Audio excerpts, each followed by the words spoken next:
Today, if you seek for my advice, look at what is the future of the world. Go and study it. In Nigeria, look at the courses that are determining the future. The privileges your father, your grandfather got by studying whatever they wished, they are no more available except to 0.1% of our population. Most of us are from poor background. Because of this, don't destroy your future. You study a course that is irrelevant. After your graduation, you are interested in working with NNPC.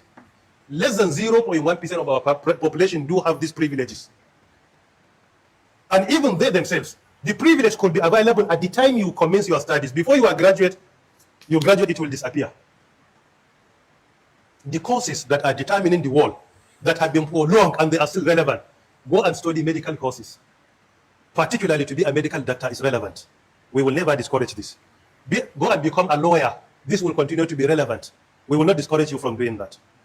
The courses or the technologies that are determining the fourth industrial revolution, they are very relevant. Artificial intelligence, machine learning, deep learning, cyber security, data science, biotechnology, nanotechnology, big data analytics. These are some of the courses that are determining the future. And people studying this are the ones that will take over your job, not the artificial intelligence itself. Furthermore, if you are doing your job today and you don't want AI to take over your job, firstly, learn AI. Its application, number one in your area and number two in your sector. Excel in that. The way and manner people that learn computer, only Microsoft and Excel, they took over the work of our secretaries using typewriters at that time. So it is the same thing today. You have to study immediately, be proactive, and know the application of AI in your area of work and your area of study, and also in the sector where you work. Secondly, look at areas where AI cannot take over all the jobs. This can be categorized into two. Number one, social skills, interpersonal skills. Very critical. The way our Prophet says, إِنَّمَا بُعِثْتُ لِأُتَمِّمَ مَكَارِمَ الْأَخْلَاقِ in Sahih Hadith number 45. I have been sent in order to perfect your good moral behavior. So this moral behavior, interpersonal skills, will forever be relevant. Number two, soft skills, like critical thinking, strategic thinking, complex problem solving, among others. They will continue to be relevant. If you are talking about hard skills, they are relevant. But today, computer can write a source code. Even the source code computer can write today. Today, computer can write a thesis, PhD thesis online. Today, you want to present a paper, computer can do it for you. Hard skills, technical skills are relevant, but definitely they are not as important as soft skills and social skills. And most of them are not being taught in our institutions of learning. I personally advise the National Universities Commission a year ago, saying that some of the courses that we are introducing, and they are still in our universities, we should be extra careful. There are some courses that are outdated. You don't need them in more than 2 or 4 universities in Nigeria.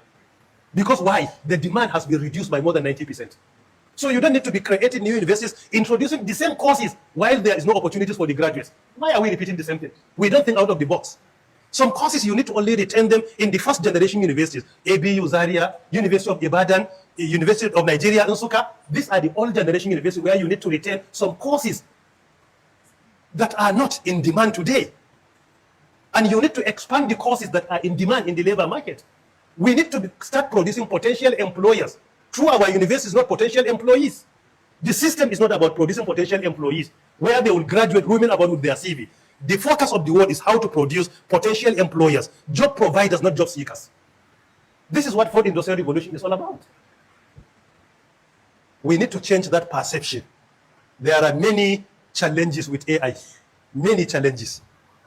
Number one challenge is the issue of bias.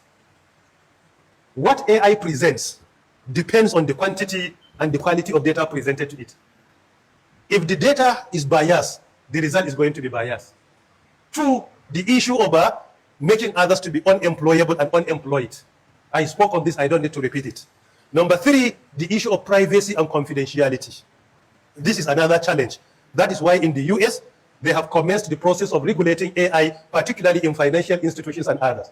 In Europe, recently they commenced the process of regulating AI under their GDPR, General Data Protection Regulation. And that is why, as part of our proactiveness in office, in 2023, we established Nigeria Data Protection Commission in Nigeria, and I championed the bill up to the level of becoming a law in Nigeria, because artificial intelligence will challenge our privacy and also our what? Our confidentiality. Number 4, if we fail to be active in AI, others will deploy AI and they will ridicule our religion and our life. They will ridicule our religion and our life.